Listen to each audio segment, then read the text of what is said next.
ઓમ નમો ભગવતે વાસુદેવાય. જય શ્રી કૃષ્ણ મિત્રો. ઉત્સવનો મહિમા ચેનલમાં આપનું સ્વાગત છે. મહર્ષિ વેદવ્યાસ રચિત શ્રીમદ ભાગવત મહાપુરાણ સ્કંધ 8મો અધ્યાય 4 ગજેન્દ્ર અને ગ્રાહનું પૂર્વચરિત્ર અને તેમનો ઉદ્ધાર. શ્રી સુખદેવજી કહે છે, હે પરીક્ષિત, તે સમયે બ્રહ્મા, શંકર વગેરે દેવો, ઋષિઓ અને ગંધર્વો ભગવાન શ્રી હરિના આ કાર્યની પ્રશંસા કરવા લાગ્યા અને તેમના પર પુષ્પવૃષ્ટિ કરવા લાગ્યા. સ્વર્ગમાં નગારા વાગવા લાગ્યા, ગંધર્વો ગાવા નાચવા લાગ્યા તથા ઋષિઓ, ચારણો અને સિદ્ધો ભગવાન શ્રી પુરુષોત્તમની સ્તુતિ કરવા લાગ્યા. આ તરફ તે ગ્રાહ તરત જ પરમ આશ્ચર્યમય દિવ્ય રૂપધારી બની ગયો. આ ગ્રાહ આ પહેલાં હુહુ નામનો એક શ્રેષ્ઠ ગંધર્વ હતો. દેવલ ઋષિના શાપથી તેને આ ગતિ પ્રાપ્ત થઈ હતી. અત્યારે તે ભગવાનની કૃપાથી મુક્ત થઈ ગયો. તેને સર્વેશ્વર ભગવાનના ચરણોમાં માથું મૂકીને પ્રણામ કર્યા. ત્યાર પછી તે ભગવાનના સુયશનું ગાન કરવા લાગ્યો. વાસ્તવમાં અવિનાશી ભગવાન જ સર્વશ્રેષ્ઠ કીર્તિ સંપન્ન છે અને તેમના ગુણ તથા તેમની મનોહર લીલાઓ ગાવા યોગ્ય છે. ભગવાનના કૃપાસભર સ્પર્શથી તે ગ્રાહના બધા પાપો અને દુઃખો નાશ પામ્યા. તેને ભગવાનની પરિક્રમા કરીને તેમના ચરણોમાં પ્રણામ કર્યા અને સૌના જોતા જ પોતાના લોક ભણી પ્રયાણ કર્યું. ગજેન્દ્ર પણ ભગવાનનો સ્પર્શ થતાં જ અજ્ઞાનના બંધનમાંથી છૂટી ગયો. તેને ભગવાનનું જ રૂપ પ્રાપ્ત થઈ ગયું.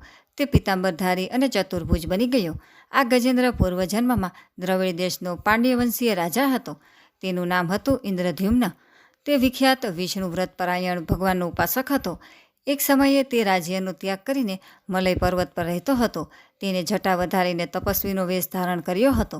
એક દિવસ સ્નાન કર્યા પછી પૂજાના સમયે મનને એકાગ્ર કરીને તથા મૌન વ્રત ગ્રહણ કરીને તે સર્વશક્તિમાન ભગવાનની આરાધના કરી રહ્યો હતો. તે સમયે નસીબ જોગે પરમ યશસ્વી અગત્ય મુનિ પોતાની શિષ્ય મંડળી સાથે ત્યાં પધાર્યા.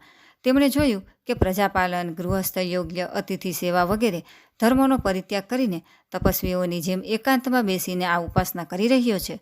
તેથી તે ઋષિ અત્યંત ક્રુદ્ધ થયા. તેમણે રાજા ઇન્દ્રદ્યુમ્નને શાપ આપ્યો.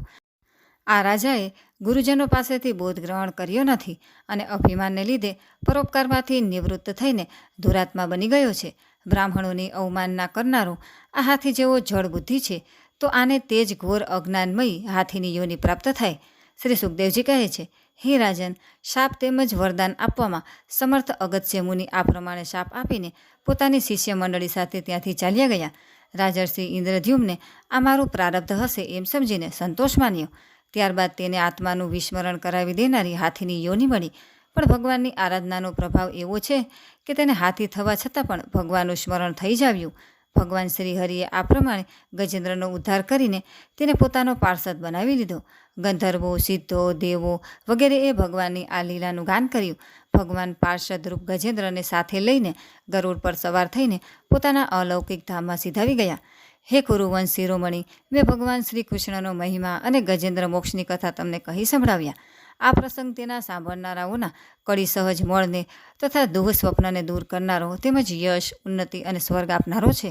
તેથી જ કલ્યાણવાંછુ બ્રાહ્મણો દુઃખ સ્વપ્ન વગેરેનું શમન કરવા માટે સવારે જાગતા જ પવિત્ર થઈને આનો પાઠ કરે છે. હે કુરુશ્રેષ્ઠ પરીક્ષિત, ગજેન્દ્રની સ્તુતિથી પ્રસન્ન થયેલા સર્વવ્યાપક અને સર્વભૂત સ્વરૂપ ભગવાન શ્રી હરિએ તેને બધા લોકોની સામે જ આ વાત કહી હતી. શ્રી ભગવાને કહ્યું હતું, જે લોકો રાત્રિના પાછલા પહોરમાં ઉઠીને ઇન્દ્રિય નિગ્રહપૂર્વક એકાગ્ર ચિત્તે મારું, તારું તથા આ સરોવર, પર્વત અને ગુફા, વન, નેતર, કીચક અને વાંસની ઝાડીઓ, અહીંના વૃક્ષો તથા પર્વત શિખરો, મારું, બ્રહ્માજીનું અને શિવજીનું ત્રણેય નિવાસ સ્થાનો, મારા પ્રિયધામ ક્ષીરસાગર, પ્રકાશમય શ્વેત દ્વીપ, શ્રીવત્સ, કૌસ્તુભમણિ, વનમાળા, મારી કૌમદકી ગદા, સુદર્શન ચક્ર, પાંચજન્ય શંખ, પક્ષીરાજ ગરુડ, મારી સૂક્ષ્મ કલા સ્વરૂપ શેષજી, મારા આશ્રયે રહેતા લક્ષ્મીજી, બ્રહ્માજી, દેવર્ષિ નારદ, શંકરજી તથા ભક્તરાજ પ્રહલાદ, મત્સ્ય, કચ્છપ, વરાહ વગેરે અવતારોમાં કરેલા મારા અનંત પુણ્યમય ચરિત્રો, સૂર્ય, ચંદ્ર, અગ્નિ, ઓમકાર, સત્ય, મૂળ પ્રકૃતિ, ગાય, બ્રાહ્મણ, અવિનાશી સનાતન ધર્મ, સોમ, કશ્યપ અને ધર્મની પત્નીઓ, દક્ષ કન્યાઓ, ગંગા, સરસ્વતી, અલકનંદા, યમુના, ઐરાવત હાથી, ભક્ત શિરોમણિ ધ્રુવ, 7 બ્રહ્મર્ષિ અને પવિત્ર કીર્તિ મહાપુરુષો, નળ, યુધિષ્ઠિર, જનક વગેરેનું સ્મરણ કરે છે. તેઓ સમસ્ત પાપોમાંથી છૂટી જાય છે કારણ કે આ તમામે તમામ મારા જ રૂપ છે. હે પ્રિય ગજેન્દ્ર, જે લોકો બ્રાહ્મ મુહૂર્તમાં જાગીને તમે કરેલી સ્તુતિથી મારું સ્તવન કરશે તેમને હું તેમના મૃત્યુકાળે નિર્મળ બુદ્ધિ આપીશ. શ્રી સુખદેવજી કહે છે, હે પરીક્ષિત, આ પ્રમાણે કહી અને ભગવાન ઋષિકેશે દેવતાઓનું અભિનંદન કરતા રહીને પોતાના શ્રેષ્ઠ શંખ વગાડ્યો અને ગરુડજી પર આરૂઢ થઈ ગયા. ઇતિ શ્રીમદ ભગવતે મહાપુરાણે પારમહંસ્ય સંહિતાયા અષ્ટમ સ્કંધે ગજેન્દ્ર મોક્ષણમ નામ ચતુર્થોધ્યાય. 8મા સ્કંદ અંતર્ગત ગજેન્દ્ર મોક્ષ નામનો 4થો અધ્યાય સમાપ્ત. બોલો કૃષ્ણ કનૈયા લાલ કી જય. અધ્યાય 5મો. દેવોનું બ્રહ્માજી પાસે જવું અને બ્રહ્માજીએ કરેલી ભગવાનની સ્તુતિ. શ્રી સુખદેવજી કહે છે, હે પરીક્ષિત, ભગવાને કરેલી ગજેન્દ્ર મોક્ષની આ પવિત્ર લીલા સઘળા પાપ કર્મોનો નાશ કરનારી છે. એ મેં તમને કહી સંભળાવી. હવે તમે રૈવત મન્વંતરની કથા સાંભળો. 5મા મનુનું નામ હતું રૈવત. તેઓ 4થા મનુ તામસના સગા ભાઈ હતા. તેમના અર્જુન, બલિ, વિંધ્ય વગેરે ઘણા પુત્રો હતા. તે મન્વંતરમાં ઇન્દ્રનું નામ વિભુ હતું અને ભૂતરય વગેરે દેવોનો મુખ્ય સમુદાય હતો. હે રાજન, તે સમયે હિરણ્યરોમા, વેદશિરો, ઉર્ધ્વબાહુ વગેરે સપ્તર્ષિઓ હતા. એમાંના શુભ્ર ઋષિની પત્નીનું નામ વિકુંઠા હતું. તેમના જ ગર્ભથી વૈકુંઠ નામના શ્રેષ્ઠ દેવો સહિત પોતાના અંશથી સ્વયં ભગવાને વૈકુંઠ નામનો અવતાર ધારણ કર્યો. તેમણે જ લક્ષ્મીદેવીની પ્રાર્થનાથી તેમને પ્રસન્ન કરવા માટે વૈકુંઠધામની રચના કરી હતી. તે લોક સમસ્ત લોકમાં શ્રેષ્ઠ છે. તે વૈકુંઠનાથના કલ્યાણમય ગુણ અને પ્રભાવનું વર્ણન હું સંક્ષેપમાં 3જા સ્કંધમાં કરી ચૂક્યો છું. ભગવાન વિષ્ણુના સંપૂર્ણ ગુણોનું વર્ણન તો તે જ કરી શકે કે જેણે પૃથ્વીના પરમાણુઓની ગણતરી કરી લીધી હોય. 6ઠ્ઠા મનુના પુત્ર હતા ચાક્ષુષ. તેમના પુરુ, પુરુષ, સુધ્રિમ્ન વગેરે ઘણા પુત્રો હતા. ઇન્દ્રનું નામ હતું મંત્રદ્રુમ્ન અને મુખ્ય દેવો હતા આપ્ય વગેરે. આ મન્વંતરમાં હવિષ્યમાન, વીરક વગેરે સપ્તર્ષિ હતા. જગતના સ્વામી ભગવાને તે સમયે પણ વૈરાજની પત્ની સંભૂતિના ગર્ભથી અજિત નામે અંશાવતાર લીધો હતો. તેમણે જ સમુદ્ર મંથન કરીને દેવોને અમૃત પીવડાવ્યું હતું તથા તેઓ જ કચ્છપનું રૂપ ધારણ કરીને મંદરાચલના રવૈયાનો આધાર બન્યા હતા. રાજા પરીક્ષિતે પૂછ્યું, હે બ્રહ્મન, ભગવાને ક્ષીરસાગરનું મંથન કેવી રીતે કર્યું? તેમણે કચ્છપનું રૂપ લઈને કયા કારણે અને શા ઉદ્દેશ્યથી મંદરાચલને પોતાની પીઠ પર ધારણ કર્યું? તે સમયે દેવતાઓને અમૃત કેવી રીતે મળ્યું? બીજી પણ કઈ કઈ વસ્તુઓ સમુદ્રમાંથી નીકળી? ભગવાનની આ લીલા ઘણી જ અદ્ભુત છે. તે કૃપા કરીને તમે અવશ્ય કહી સંભળાવો. તમે ભક્તવત્સલ ભગવાનના મહિમાનું જેમ જેમ વર્ણન કરો છો તેમ તેમ મારું હૃદય તેને વધુને વધુ સાંભળવા માટે ઉત્સુક થતું જાય છે. તૃપ્તિ પામતું નથી, કારણ કે દીર્ઘકાળથી એ સંસારની જ્વાળાઓથી બળતું જ રહ્યું છે. સૂતજીએ કહ્યું, હે સૌનકાદી ઋષિજનો, ભગવાન શ્રી સુખદેવજીએ રાજા પરીક્ષિતના આ પ્રશ્નનું અભિનંદન કરતા ભગવાનની સમુદ્ર મંથનની લીલા વર્ણવવાનું શરૂ કર્યું. શ્રી સુખદેવજી કહે છે, હે પરીક્ષિત, જે સમયની આ વાત છે તે સમયે અસુરોએ પોતાના તીક્ષ્ણ શસ્ત્રોથી દેવોને પરાજિત કરી દીધેલા હતા. તે યુદ્ધમાં ઘણા બધાએ પ્રાણ ગુમાવ્યા. તેઓ રણભૂમિમાં ઢળી પડ્યા અને ફરીથી ઉઠી શક્યા નહીં. દુર્વાસાના શાપથી 3 લોક અને સ્વયં ઇન્દ્ર પણ શ્રીહીન થઈ ગયા હતા. ત્યાં સુધી કે યજ્ઞયાગ વગેરે ધર્મકર્મોનો પણ લોપ થઈ ગયો હતો. આ બધી દુર્દશા જોઈને ઇન્દ્ર, વરુણ વગેરે દેવોએ અંદરોઅંદર ઘણું વિચાર્યું, પણ પોતાના વિચારોથી તેઓ કોઈ નિર્ણય કરી શક્યા નહીં. ત્યારે તે બધાએ સુમેરુ પર્વતના શિખર પર સ્થિત બ્રહ્માજીની સભામાં ગયા અને ત્યાં તેમણે ઘણી નમ્રતાથી બ્રહ્માજીની સેવામાં પોતાની પરિસ્થિતિનું વિસ્તૃત વર્ણન કર્યું. બ્રહ્માજીએ સ્વયં જોયું કે ઇન્દ્ર, વાયુ વગેરે દેવો શ્રીહીન અને શક્તિહીન થઈ ગયા છે. લોકોની દશા ઘણી વિકટ અને સંકટગ્રસ્ત થઈ ગઈ છે અને આનાથી વિપરીત અસુરોનો અભ્યુદય થઈ રહ્યો છે. સમર્થ બ્રહ્માજીએ પોતાનું ચિત્ત એકાગ્ર કરીને પરમ પુરુષ શ્રી ભગવાનનું સ્મરણ કર્યું. ત્યાર પછી થોડા સમય રોકાયા બાદ પ્રફુલ્લ વદને દેવોને સંબોધીને કહ્યું, હે દેવો, હું શંકરજી, તમે બધા દેવો તથા અસુરો, દૈત્યો, મનુષ્યો, પશુ પક્ષીઓ, વૃક્ષો, સ્વેદજ વગેરે સમસ્ત પ્રાણીઓ સહુ જેમના વિરાટ રૂપના એક અંશથી રચાયેલા છીએ, તે આપણે બધા તે અવિનાશી શ્રી પ્રભુનું જ શરણ ગ્રહણ કરીએ. જોકે તે શ્રી પ્રભુની દ્રષ્ટિમાં નથી કોઈ વધને પાત્ર કે નથી તો રક્ષણને પાત્ર, નથી તો તેમને માટે કોઈ ઉપેક્ષા પાત્ર કે નથી તો આદર પાત્ર. તેમ છતાં સર્જન, સ્થિતિ અને સંહાર માટે તેઓ સમયે સમયે સત્વગુણ, રજોગુણ અને તમોગુણને અપનાવતા રહે છે. આ સમયે તેમણે પ્રાણીઓના કલ્યાણ સારું સત્વગુણનો સ્વીકાર કરેલો છે. તેથી આ અવસર જગતની સ્થિતિ અને રક્ષણનો છે. માટે આપણે બધા તે જ જગતગુરુ પરમાત્માનું શરણ ગ્રહણ કરીએ છીએ. તેઓ દેવોના પ્રિય છે અને દેવો તેમના પ્રિય છે. તેથી આપણું આત્મીયજનોનું તેઓ અવશ્ય કલ્યાણ કરશે. શ્રી સુખદેવજી કહે છે, હે પરીક્ષિત, દેવોને આ પ્રમાણે કહીને તેમને સાથે લઈને બ્રહ્માજી ભગવાન અજીતના નિજધામ વૈકુંઠમાં ગયા. તે ધામ તમોમયી પ્રકૃતિથી પર છે. આ બધા દેવોએ ભગવાનના સ્વરૂપ અને તેમના ધામ વિશે પહેલાંથી જ ઘણું બધું સાંભળેલું તો હતું, પરંતુ ત્યાં ગયા પછી તેમને કશું દેખાયું નહીં. તેથી બ્રહ્માજી એકાગ્રચિત્ત થઈ વેદવાણી વડે ભગવાનની સ્તુતિ કરવા લાગ્યા. બ્રહ્માજી સ્તુતિ કરતા કહેવા લાગ્યા, હે ભગવાન, આપ નિર્વિકાર, સત્ય સ્વરૂપ, અનંત, આદિ પુરુષ, સૌના હૃદયમાં અંતર્યામી રૂપે વિરાજમાન, અખંડ અને અતકર્ય છો. મન જ્યાં જ્યાં જાય છે ત્યાં ત્યાં આપ પહેલાંથી જ વિદ્યમાન રહો છો. વાણી આપને વર્ણવી શકતી નથી. આપ સમસ્ત દેવોના આરાધનીય અને સ્વયં પ્રકાશિત છો. અમે બધા આપના ચરણોમાં નમસ્કાર કરીએ છીએ. આપ પ્રાણ, મન, બુદ્ધિ અને અહંકારને જાણનારા છો. ઇન્દ્રિયો અને તેમના વિષયો બંને આપના થકી પ્રકાશિત થાય છે. જીવ અવિદ્યાને વશીભૂત થઈને વિષયોમાં ફસાય છે. તેથી જ્ઞાન અને અજ્ઞાનની અનુભૂતિ તો જીવોને થાય છે. આપ તો તે બંનેથી પર છો. વિશુદ્ધ જ્ઞાન સ્વરૂપ છો.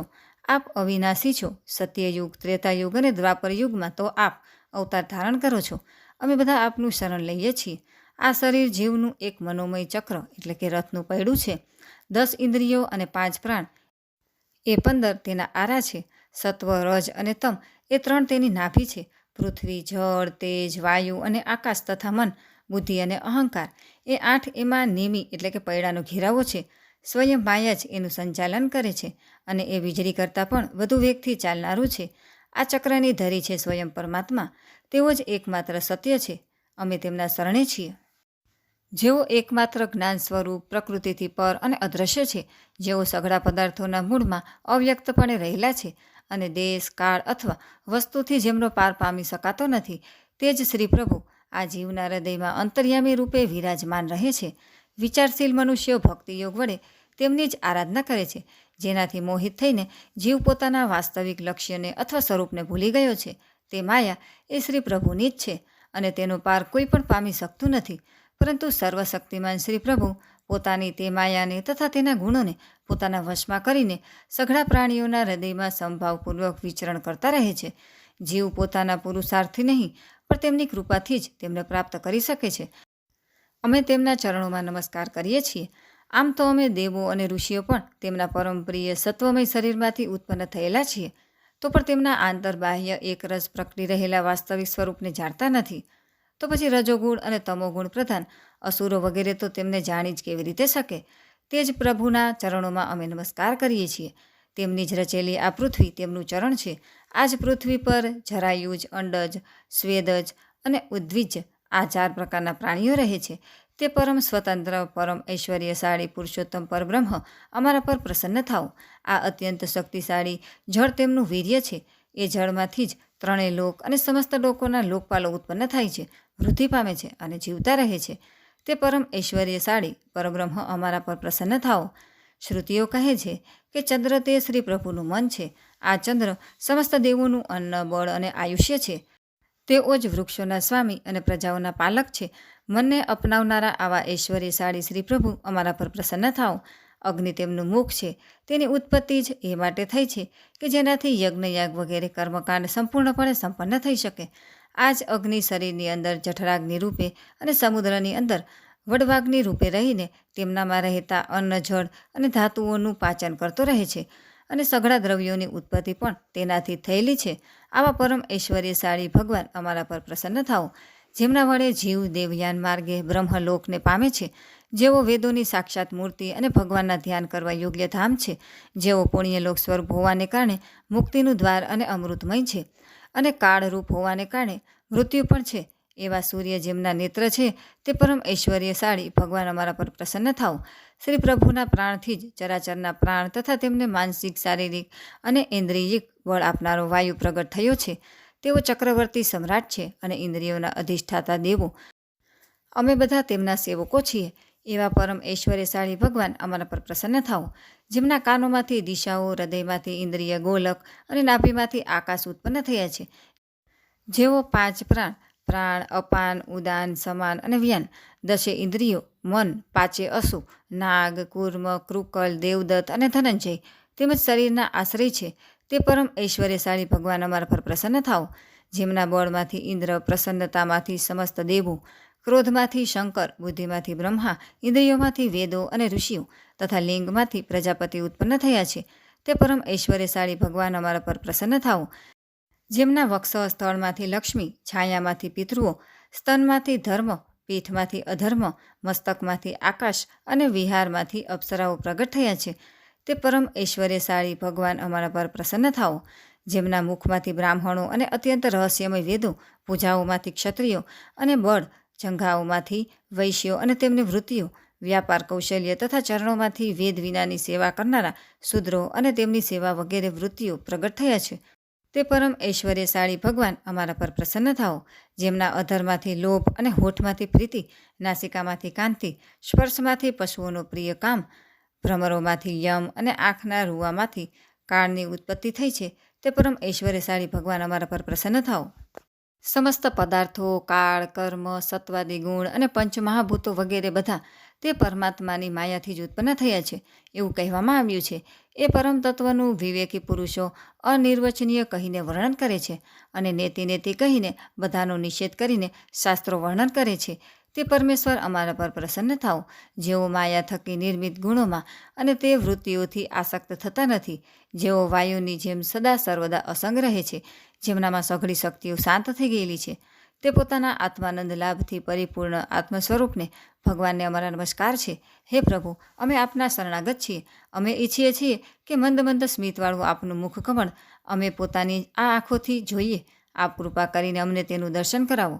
હે પ્રભુ, આપ અવારનવાર પોતે જ પોતાની ઈચ્છાથી અનેક રૂપ ધારણ કરો છો અને અમારે માટે જ જે કામ કરવાનું અત્યંત મુશ્કેલ હોય છે તેને આપ સહેજમાં જ કરી દો છો. આપ સર્વશક્તિમાન છો, તેથી આપને માટે તો એમાં શી મુશ્કેલી હોય. વિષયોના લોભમાં પડીને જે દેહાભિમાનીઓ દુઃખ ભોગવી રહ્યા છે તેમને કર્મ કરવામાં પરિશ્રમ અને કલેશ તો ઘણું થાય છે, પણ તેનું ફળ ઘણું ઓછું નીપજે છે. મોટે ભાગે તો તેમને નિષ્ફળતા જ મળે છે. પરંતુ જે કર્મો આપને સમર્પિત કરવામાં આવે છે તે કર્મો કરતી વખતે પરમ સુખ મળે છે. તે કર્મો સ્વયં ફળરૂપ જ છે. ભગવાનને સમર્પિત કરવામાં આવેલો નાનામાં નાનો કર્માભાસ પણ નિષ્ફળ થતો નથી, કારણ કે ભગવાન જીવના પરમ હિતૈષી, પરમ પ્રિયતમ અને આત્મા જ છે. જેમ વૃક્ષના મૂળને પાણીથી સિંચવું એ તેની નાની મોટી ડાળીઓને પણ સિંચી હોવાનું ગણાય છે, તેવી જ રીતે શરૂઆતમાં ભગવાનની આરાધના એ સઘળા પ્રાણીઓની અને પોતાની પણ આરાધના છે. જેઓ ત્રણેય કાળમાં અને તેનાથી પર પણ એકરસ રહેલા છે, જેમની લીલાઓનું રહસ્ય તર્ક વિતર્કથી પર છે, જેઓ સ્વયં ગુણોથી પર હોવા છતાં પણ ગુણોના સ્વામી છે તથા આ સમયે સત્વગુણમાં સ્થિત છે, એવા આપને હે પ્રભુ અમે વારંવાર નમસ્કાર કરીએ છીએ. इति श्रीमद्भगवते महापुराणे पारमहंस्य संहिताया अष्टमस्कन्धे अमृत मथने पंचमोध्याय 8मा स्कंध अंतर्गत अमृत मंथनमानो 5मो अध्याय समाप्त. बोलो कृष्ण कन्हैया लाल की जय.